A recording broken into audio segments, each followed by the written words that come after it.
अब आप संजीव कुमार वर्मा से प्रादेशिक समाचार सुनिए। राष्ट्रवादी मुस्लिम संगठन मुस्लिम राष्ट्रीय मंच ने कहा है कि 74% मुस्लिम अयोध्या में राम मंदिर के निर्माण से खुश हैं और नरेंद्र मोदी को भारत का सबसे सफल प्रधानमंत्री मानते हैं। मंच ने अपनी प्रेस विज्ञप्ति में कहा है कि उसने देश में मुस्लिम समुदाय के बीच अब तक सबसे बड़ा सर्वेक्षण कराया है और इसके अनुसार भगवान राम जनमानस में छाए हुए हैं और नरेंद्र मोदी भारत के सबसे सफल प्रधानमंत्री हैं, जिनकी आवाज देश ही नहीं विदेशों में भी स्वीकार की जाती है। प्रदेश जनता दल यूनाइटेड के प्रदेश महासचिव और मदरसा बोर्ड के पूर्व अध्यक्ष अब्दुल कयूम अंसारी ने कहा है कि राम मंदिर प्राण प्रतिष्ठा पर प्रतिकूल टिप्पणी करना किसी को शोभा नहीं देता। उन्होंने समस्तीपुर में संवाददाताओं से कहा कि यह आस्था का मामला है और सौहार्द बरतने की जरूरत है। राजनीतिक लोगों को भी बिना मतलब टिप्पणी नहीं करनी चाहिए। 80% आबादी हिंदुस्तान में हिंदू धर्म के मानने वाले हैं। ये आस्था का मामला है और ये पूजा और पाठ धर्म के जो लोग मानने वाले हैं उनका आस्था है। इस पर किसी तरह का कमेंट जो लोग करते हैं वो समझिए मूर्ख है। कांग्रेस का ये पूजा पाठ में किसी को जाना न जाना ये आपका अपना मामला है, लेकिन उस पर कमेंट कोई भी राम जी के ऊपर या मंदिर के ऊपर करता है या धर्म के ऊपर करता है वो मूर्ख है। अगर आप हिंदुस्तान में बसते रहते हैं तो उस पर किसी तरह का टिक्का टिप्पणी करना ये खिलाफ है, ये नहीं बोलना। प्रदेश का अधिकतर हिस्सा शीतलहर की चपेट में है। मौसम विभाग से प्राप्त जानकारी के अनुसार पटना, मुजफ्फरपुर, मोतिहारी, दरभंगा, समस्तीपुर, वैशाली और गोपालगंज में शीत दिवस की स्थिति बनी हुई है। वहीं मौसम विभाग ने पटना समेत विभिन्न जिलों में अगले 2 दिनों तक कोल्ड डे का अलर्ट जारी किया है। पिछले 24 घंटों के दौरान 5 डिग्री सेल्सियस न्यूनतम तापमान के साथ सबौर राज्य का सबसे ठंडा स्थान रहा।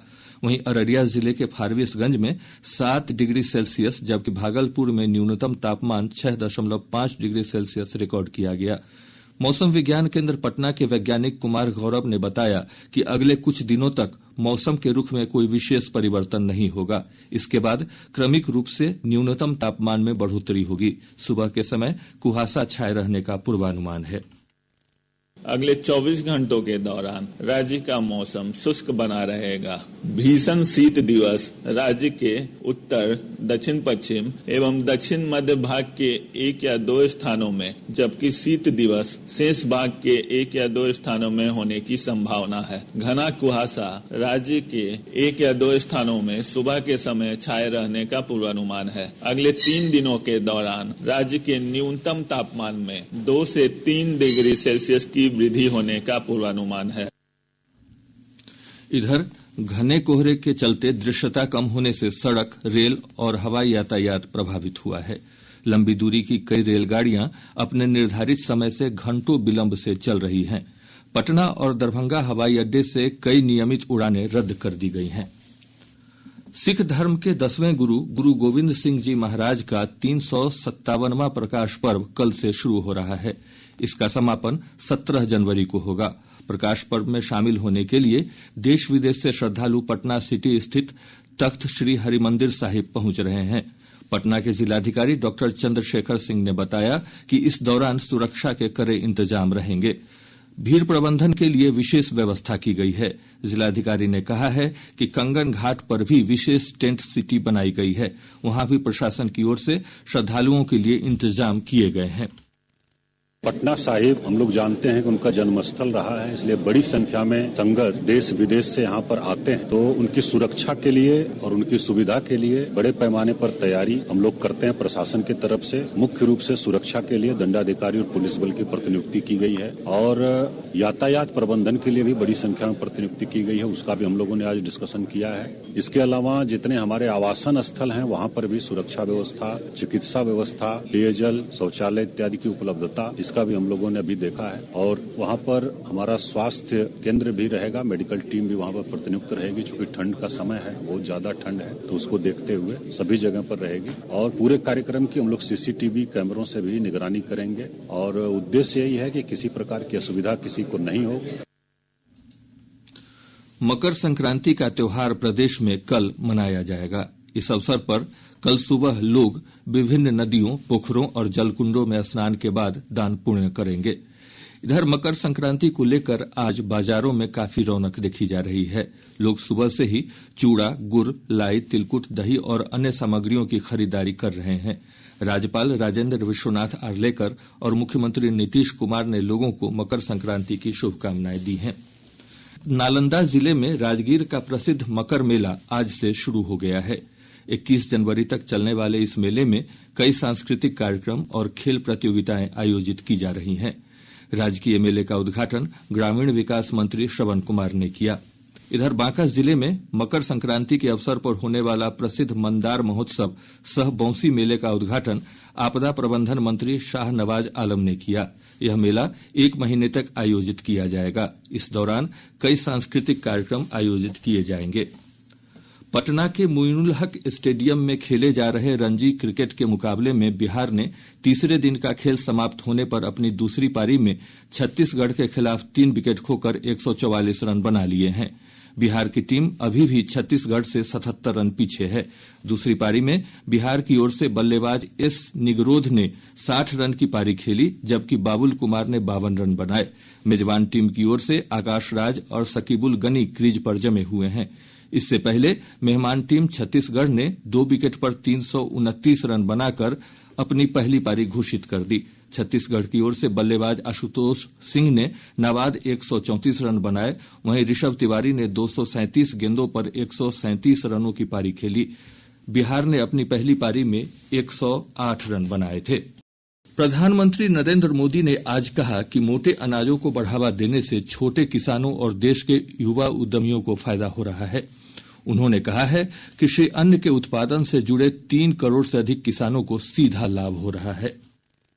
मुझे खुशी है कि सुपर फूड को लेकर देश में और दुनिया में एक नई जागृति आई है। हमारे बहुत सारे नौजवान मिलेट्स, श्री अन्न को लेकर नए स्टार्टअप शुरू कर रहे हैं और ये स्टार्टअप्स आज बहुत पॉपुलर हो रहे हैं। श्री अन्न के उत्पादन से हमारे देश के 3 करोड़ से अधिक छोटे किसान जुड़े हुए हैं। हम श्री अन्न को प्रमोट करते हैं तो सीधे सीधे ये 3 करोड़ किसानों का भला होता है। श्री मोदी ने आज सूचना और प्रसारण राज्य मंत्री डॉक्टर एल मुरुगन के नई दिल्ली आवास पर आयोजित समारोह में भाग लिया। उन्होंने कहा कि गांव, फसल और किसान हर त्योहार को जोड़ते हैं। प्रधानमंत्री ने महान संत तिरुवल्लुवर की चर्चा करते हुए कहा कि राष्ट्र निर्माण में नागरिकों की शिक्षा, व्यापार में ईमानदारी और अच्छी फसल की भूमिका महत्वपूर्ण होती है। उन्होंने कहा कि पोंगल के दौरान भगवान को नई फसल का भोग लगाया जाता है और इस परंपरा के केंद्र में किसान ही होता है। श्री मोदी ने कहा कि पोंगल का त्योहार एक भारत श्रेष्ठ भारत की भावना को दर्शाता है। जब देश का कोना कोना एक दूसरे से भावात्मक रूप से जुड़ता है तो हमारी शक्ति एक अलग रूप दिखाती है। पोंगल का पर्व भी एक ऐसा ही पर्व है जो एक भारत श्रेष्ठ भारत की राष्ट्र भावना को दर्शाता है। इन सभी आयोजनों में बहुत बड़ी संख्या में हमारे तमिल भाई बहन उत्साह से हिस्सा लेते हैं। साथियों, एकता की यही भावना 2047 तक विकसित भारत के निर्माण की सबसे बड़ी शक्ति है, सबसे बड़ी पूंजी है। आयुष्मान भारत प्रधानमंत्री जन आरोग्य योजना के अंतर्गत लाभार्थियों को अब तक 30 करोड़ से अधिक आयुष्मान कार्ड जारी किए गए हैं। यह योजना गरीब परिवारों को वार्षिक तौर पर 5 लाख रुपए का स्वास्थ्य बीमा प्रदान करती है। केंद्रीय स्वास्थ्य मंत्री मनसुख मांडविया ने सोशल मीडिया पोस्ट में कहा है कि 30 करोड़ से अधिक लोगों को प्रधानमंत्री मोदी की गारंटी का निःशुल्क उपचार प्रदान किया गया है। 29 जनवरी को प्रधानमंत्री नरेंद्र मोदी के परीक्षा पे चर्चा कार्यक्रम के लिए अब तक 2 करोड़ 26 लाख से अधिक विद्यार्थी पंजीकरण करा चुके हैं। इस वर्ष प्रधानमंत्री के साथ 4000 से अधिक विद्यार्थी चर्चा करेंगे। यह कार्यक्रम दिल्ली के भारत मंडपम में होगा।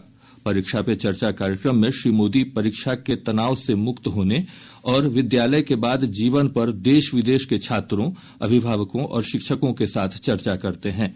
यह कार्यक्रम युवाओं के लिए तनाव मुक्त वातावरण तैयार करने के प्रयोजन से आयोजित किया जाता है।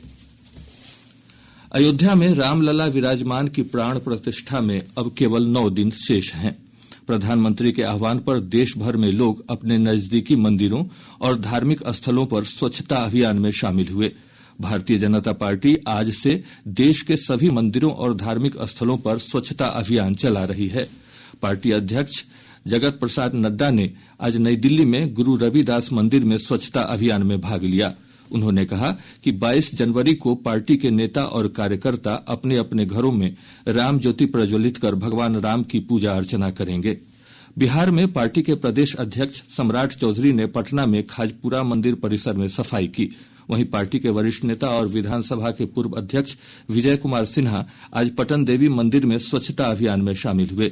उनके साथ राज्य के पूर्व मंत्री और वरिष्ठ नेता नंदकिशोर यादव भी शामिल हुए। श्री सिन्हा ने कहा कि राम मंदिर का उद्घाटन बहुत ही पवित्र अवसर है और इस पुण्य अवसर पर स्वच्छता अभियान में शामिल होना बड़ी बात है। इस पावन तिथि पर आज देश के प्रधानमंत्री नरेंद्र मोदी जी का जो स्वच्छता अभियान और जहां स्वच्छता है वही देवत्व का निवास है और ये देवत्व के निवास का सांस्कृतिक संस्कार के पुनरुत्थान का ये पावन पर्व हम लोग कल से शुरू करने जा रहे हैं। उसके पूर्व 22 तारीख को राम मंदिर जो 500 वर्षों के गुलामी के प्रतीक को हटाकर अपने सांस्कृतिक संस्कार के पुनर्जागरण को हर माँ भारती के संतानों के हृदय के अंदर एक सकारात्मक वातावरण बनाने का जो कार्य प्रारंभ हुआ उसका आज शुभारंभ है। इधर मुंगेर में आयोजित स्वच्छता अभियान में नगर निगम की महापौर कुमकुम देवी और उप महापौर खालिद हुसैन ने गंगा नदी किनारे सोंझी घाट पर स्वच्छता अभियान चलाया।